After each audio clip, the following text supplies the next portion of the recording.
ku ne xam ne ne yàlla daa bind te yemalewul am na ñu matal am ñu matlewul waaye ba mottali amee ba léegi kenn sonnatul buur kattan di produit 100% naturel sans effet secondaire ñu defare ko li nga xamante ni moo di petit cola bisaab ak jinjeer ñoo ngi jàppale leen ci seen wàllu kattan ak seen wàllu wërgu-yaram bu nekk jar na fi nguur ak keng ba ci kikirikiij waaye bii mooy seen buur di buur kattan ballonnement moo ci mën constipation faiblesse sexuelle diabète sinusite éjaculation précoce di joxe appétit sexuel teg ci itam day raxas sa biir ba mu set wecc yéen ñi ko yittewoo mën ngeen ñu jot ci 77 298 65 79 wala bokk ci 76 452 72 67 xar yëpp xar lañ waaye laadum da ciy gën te bu ñu nee góor ngóoraa tax. ñu ngi leen di nuyu fii ci Sunugal 24.net donc ñu ñëw ci le point de la rédaction du 8 juillet 2020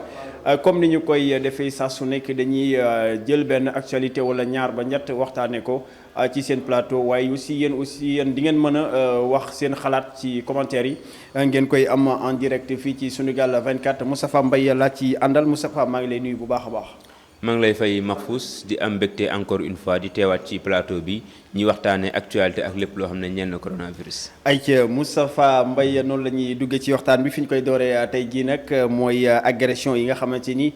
daal di nay ñëwaat ginnaaw état d'urgence bi ñu yëkkati ak couvre-feu bi dafa mel ni à travers Dakar et partout dans le pays ñu ngi fiy gis ay agressions yoo xam ne si ni doy na waar trop mu mel ne que ni ñoom yàkkamti woon nañu lever li nga xamante ni moom mooy couvre-feu bi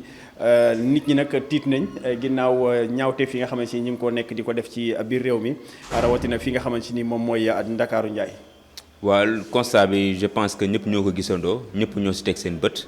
mais loo xam ne c'est regrettable parce que am na fan yi sax bu ñuy wax benn song bu am kër Eumeu Sène am na ko fa demoon bëri na coow yu si am ba en tout cas mu am soo xam ne mu jénn si ñàkk bakkanam te boobu moo ci bi fes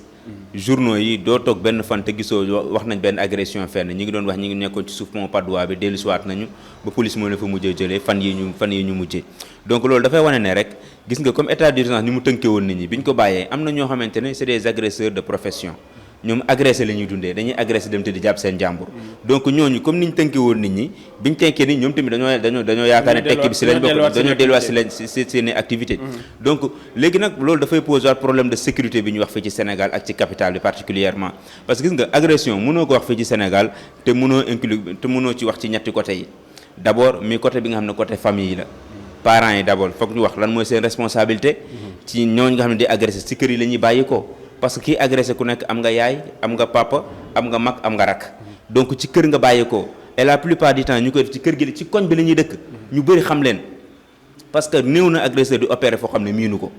néew na mi duñu dugg fu ñu xam duñ dugg fi ñu parce que wóorul wala bokk lu ko jiitu dinañ dem xool terrain bi bëccëg bi xool fii nu mu demee bu dee sàcc la fii naka lañ koy defee ak yooyu yëpp ba am ci benn jàngat boo xam ne bu dawee fii lay jaar wala affaire am ci benn gis-gis mais jamais nga gis leen ñu dem à l'aventure noonu te amuñ ci benn idée donc ay nit lañ ñoo xam ne dañuy réfléchir am xel am xalaat am lépp donc ñooñ di ko def ci koñ la ñuy bàyyi ko te ñu bëri gis ñu nekk ci koñ di tux yàmba wala ñu nekk ci koñ di naan sàngara wala ñu nekk ci koñ di def naka sudul noonu mais koñ bi ñu dëkk du am kenn ku jël responsabilité am raisonné leen mbaa mu boole leen mbaa mu wut nu mu def ak ñoom ku ñu def te dañ koy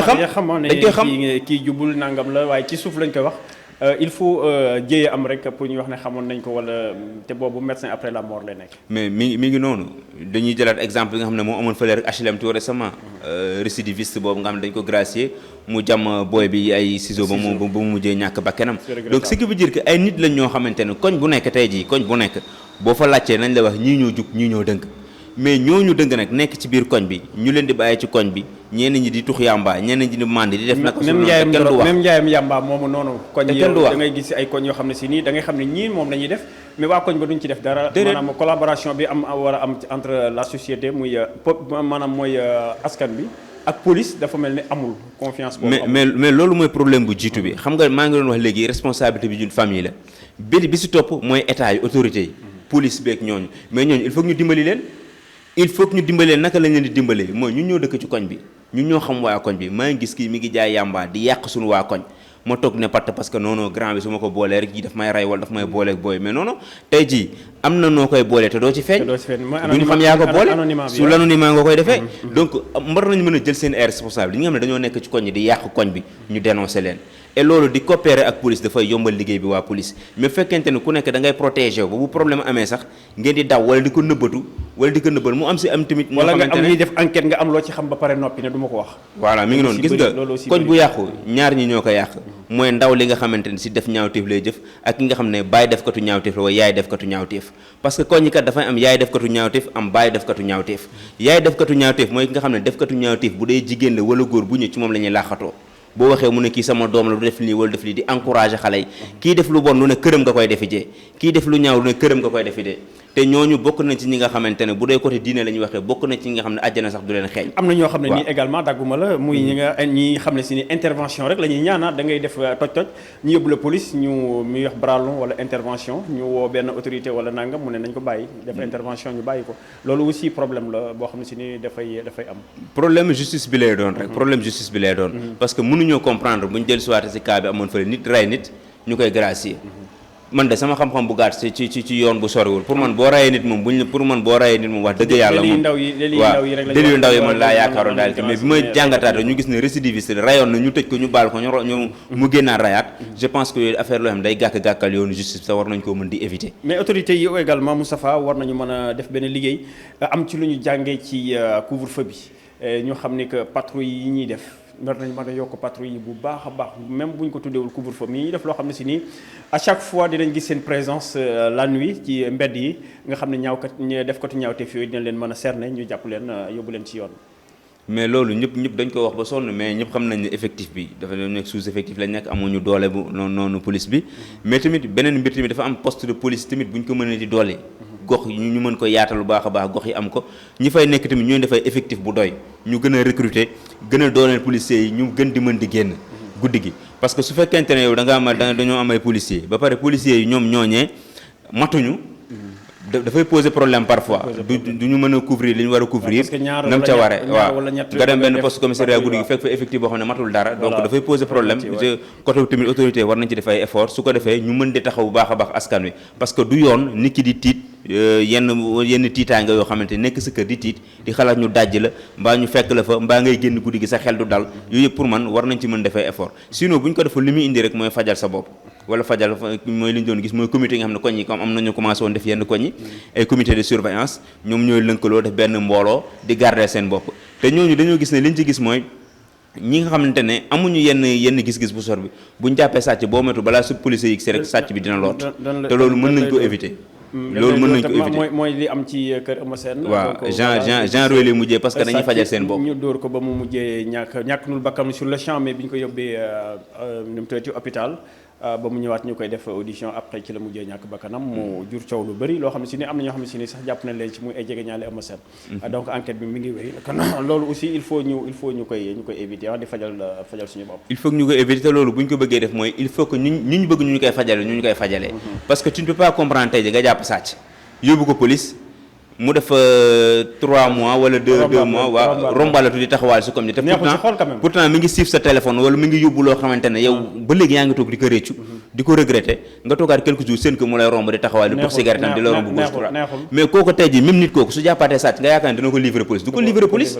lu mu mën doole bu mu am da koy def ci sàcc boobu parce que lu tax dafay am benn dette boo xam ne pour moom dafa naan bor bi sàcc yi ñoo ma ko amel léegi kooku bu dóoree sàcc ba ray ko ñu ne après noonu warul fajal boppam fekk ne yoon moo ko tooñ moom balaa ñu ko wax warul fajal boppam donc loolu pour ñu éviter que nag il faut que yoon tamit di nekk yoon bañ a tëddee njaaxaanaay bandi buñ jàppee sàcc ngay def ni noonu pen ba ca waru ñu daan ko mu tëdd ko ba mu jeex mais jàpp sàcc ñu daan ko pen quelque temps après nga gis ko mu génn wala affaire yooyu ñu koy éviter wala gracier kii gis nañ fi tamit Mamadou Wuri Diallo ki ñu jàpp koo xamante ne médicaments yi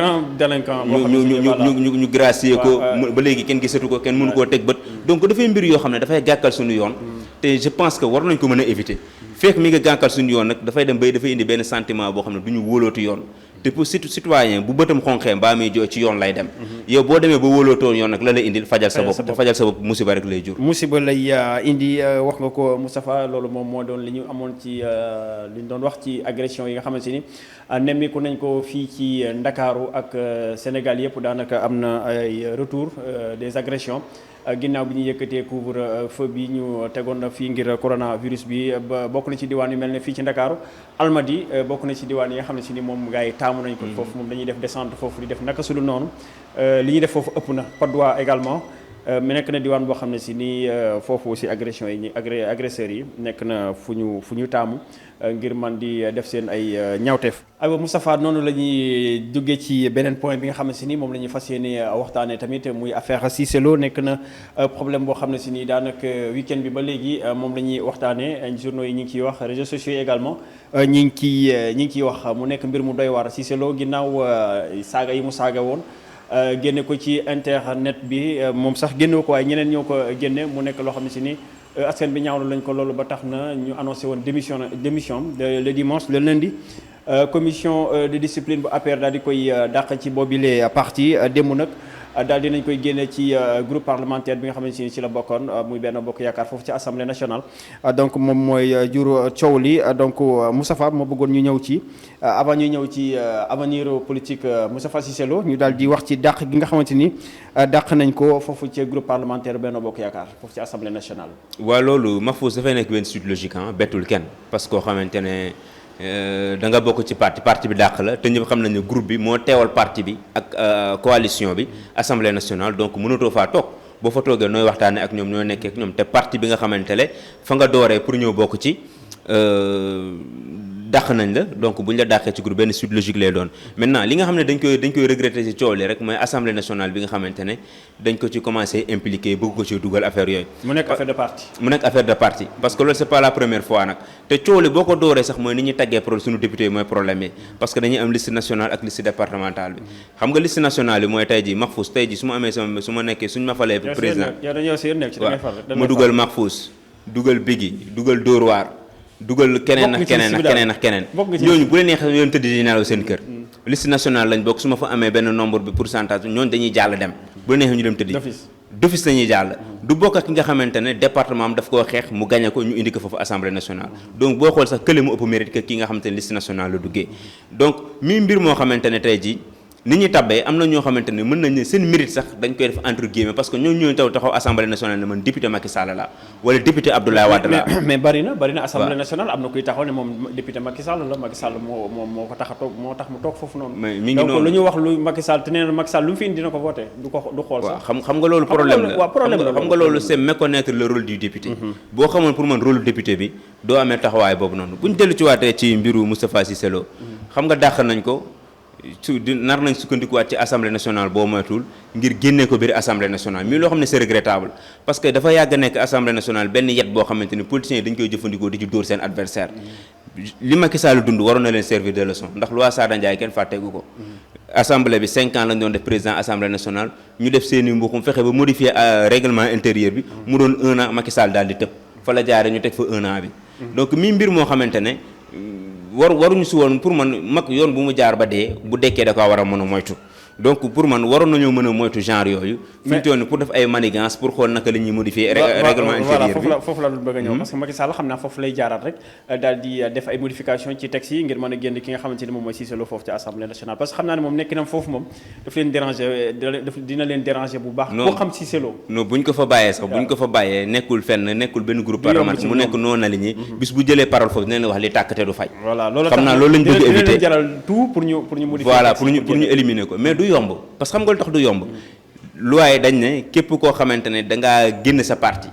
boo démissionné sa parti waaw boo démissionné sa parti kooku mooy perte mandat wu député mais bu ñu la dàqee doo perte sa mandat député donc kon moom actuellement bi ñu waxee ni pertegul mandat député mais bu fekkente ne dañoo bëgg def ne day am benn rétroactivité bu mu am c'est-à-dire bu ñu ko appliqué bu ñu modifier règlement intérieur bi képp koo xam ne dañ la dàq sax nga perte daal sa mandat député mais dina am ñoom dañuy am problème boobu ci parti bi waaw ku ñu dàq sa parti sax nga perte daal mandat député su boobaa suñ ko defee problème dina am parce que mën na laal yeneen député yoo xamante ne soit nga nekk grand parti wala nga nekk si benn parti dañ laa dàq te nga doon député est-ce que ñoom ñëpp dañ leen boole dàqaale ñoom tamit mën na indi yeneen problème yoo xam ne mën na ko poser biir assemblée nationale pour man je pense que côté bi war nañ ko mën a moytu ñu éviter ko parce que li waral tey ji ñu ne député bu fekkente ne dañ laa dàq si ngay perdre sa mandat doo perdre sa mandat député mais boo démissionné ngay perdre sa mandat député c'était avec Abdoulaye Wade xam nga jamono yi Senghor Abdoulaye Wade bi muy doog a door dafa dem élection législative am ay député balaa magistère député yi di jeex gars yi bàbbeeku nañ dem bàyyi ko fa dem ci Abdou Diouf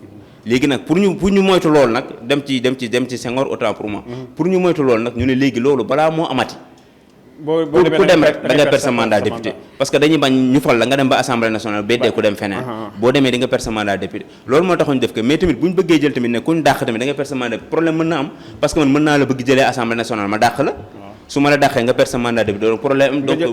député yi sax dootuñu liberté député yi dootuñu liberté dootuñu amati liberté et loolu je pense que xalaat la boo xam ne ëpp naa jëmal sax kaw donc kon mi ngi noonu ñu ñëw ci li nga xamante ni moom mooy avenir politique de Cissé Lo mu nekk un avenir sombre bu ñu xoolee jaar-jaaram fi mu toll ak fi mu nekk tey jamono bii nga xamante ni daanaka li ko fi dese ci li ko dese mooy benn ndombal tàkk bi bu am muy député simple bu ñu ko fa jëlee moom xam naa ne dafay delluwaat ci jaayam gerte mi rek wala waaw buñ ko fa jëlee dina complet moom opérateur économique la am na ay mbiram yoo xam ne parce que boo ko déggee dana def naa 300 millions ci campagne parce que loolu wax naan nekkoon ONCAV ak yu mel noonu waaw moom vraiment opérateur économique la koo xam ne du politicien de profession loolu ñëpp xamal nañ ko kon moom bu ñu ko dàqee sax amaana moom du koo xamante ne ñàkk na daal yàlla may na ko lu mu suturloo du politicien yoo xam ne dañuy arc bu teew ci benn affaire rek ne bu ñu ma dàqee ma torox mais politiquement bu ñëw ci politiquement parlant tey ji moom xam nga déjà dafa nekkoon ci benn pente boo xam ne ñëpp gisoon nañ ko Touba moom mooy ki fa teewal Macky Sall te mënul fexe ba gagné Macky Sall benn élection saa bu ñu demee Abdoulaye Wade làpp leen saa bu ñu demee Abdoulaye Wade defal leen affaire donc ce qui veut dire ba mu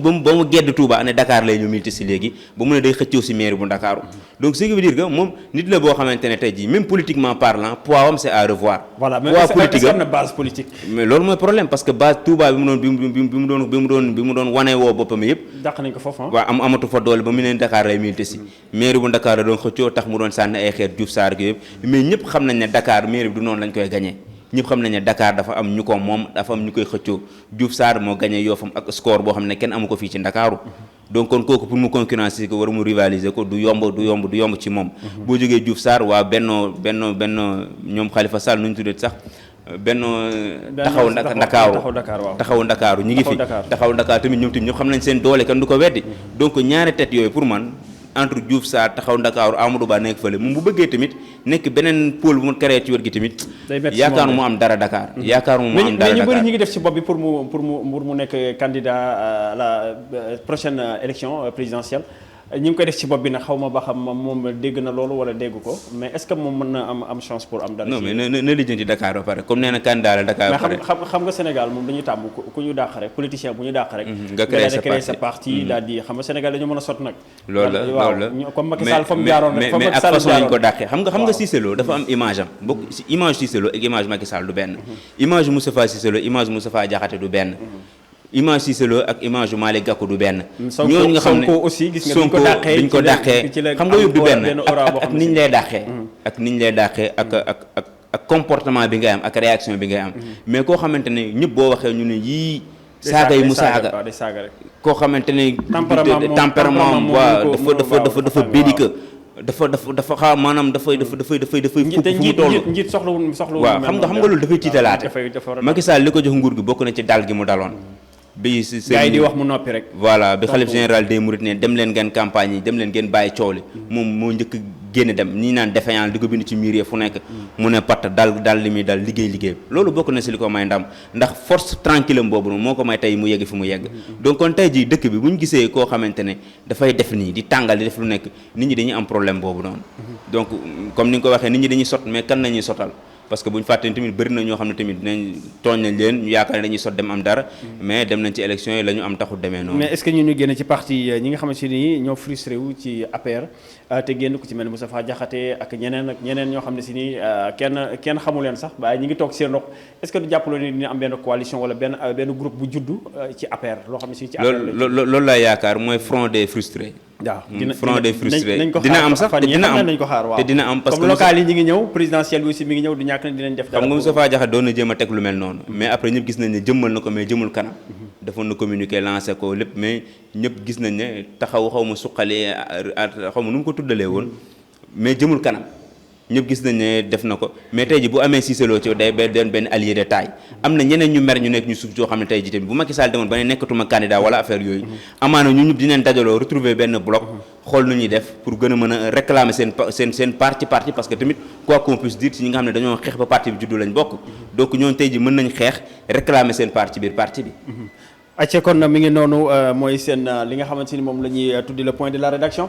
donc dañuy dugg ci li nga xamante ni moom mooy Covid 19 ñu am benn avant ñu ñëw ci résultats yi dañuy ñëw ci benn point boo xam ne am na solo trop muy organisation mondiale de la santé mi teg benn comité d'africain boo xam ne si ni ay experts lañ ñuy war a gëstu. ci médecine traditionnelle ngir mën a faj lii di Covid 19 donc mu nekk loo xam ne si nii nag doy na waar trop bu ñu demee ba organisation mondiale mooy OMS def benn clin d'œil ci le continent africain pour mën fa jëlee li nga xam ne si ni moom mooy faj coronavirus nekk na loo xam ne si nii xel mënu ko nangu mais est-ce que du. dañoo xamatul fu ñu jëm moo tax ñu daal di bëgg a ñëw wala dañuy defal rek. am nañu si parce que kii ñi am na ay sénégalais yoo xam ne si nii ñu bëri dugal nañ leen ci comité bi ku si mel ne Daouda Ndiaye professeur Daouda Ndiaye ci suba ñi ñuy xamal ak professeur Souleymane Mboup ci suba loolu ñu xamal nañu ne moom tamit bokk na ci comité boobu mu nekk loo xam ne si nii daal tey na xel ku xam organisation mondiale de la santé ak gis-gis muy am ci Afrique. am na ñun dafa bëgg jëfandikoo ci xam-xamu Afrique yi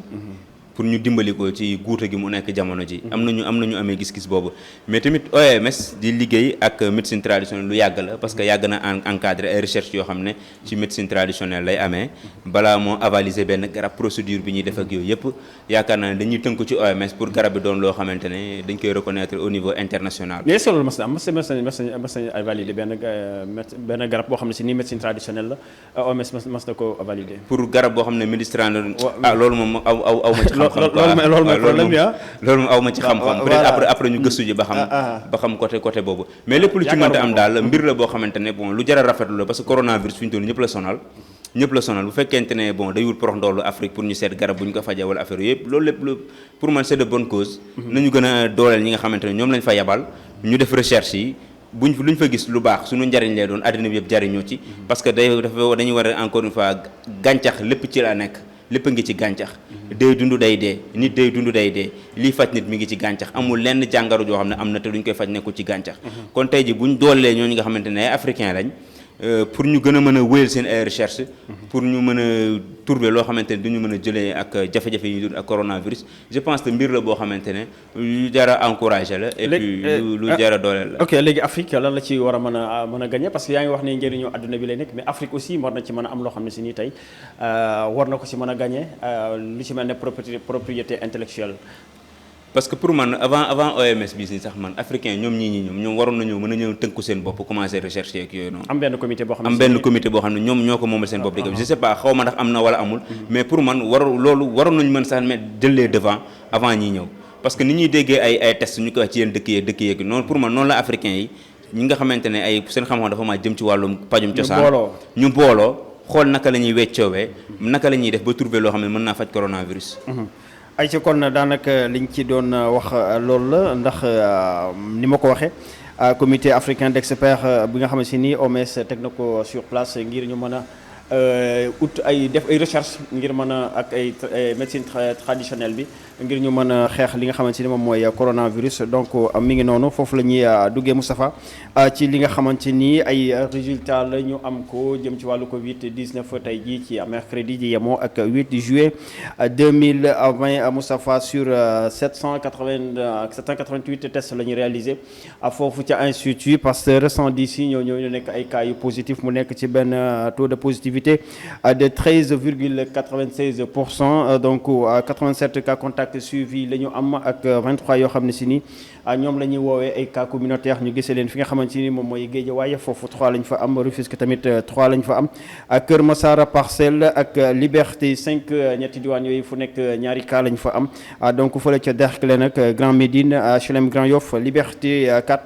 Mbao Mékhé ak Point E Popenguine tamit ci la bokk Sangalkam Touba ak fële ca Ziguinchor diwaan yooyu fu nekk benn cas communautaire la ñu fa am donc tey jii 74 patients wér nañu tey faj nañ leen ba ñu wér ba ñibbi ci seen njaboot 37 di fanweer ak juróom ñaar ñoom ñoo nekk ci ay situation yoo xaw a graaw ba ñu ngi ci foofu di wax Sowétas muy service de réanimation yi ñu teg ci centre de traitement yi donc 4 nouveaux décès la ñu am muy ñeent ñoo xam ne si ni ñàkk nañu seen bakkan ni ki démb ci talaata ji ñuy ñaan yàlla mu xaare leen àjjana te yemale ko foofu donc Moustapha jamono ji may wax ak yéen bi mbas mi duggee fii ci Sénégal ak léegi enregistré na lu toll ci 7657 cas yoo xam ne si nii positif la mooy ñi am jàngoro ji faj nañ ci lu toll ci 5097 ba ñu wér ba ñibbi ci seenu ko njaboot donc téeméer ak ñeent fukk ak benn ñoom ñoo ci ñàkk seen ay bakkan donc ñu koy ñaawlu bu baax a baax Moustapha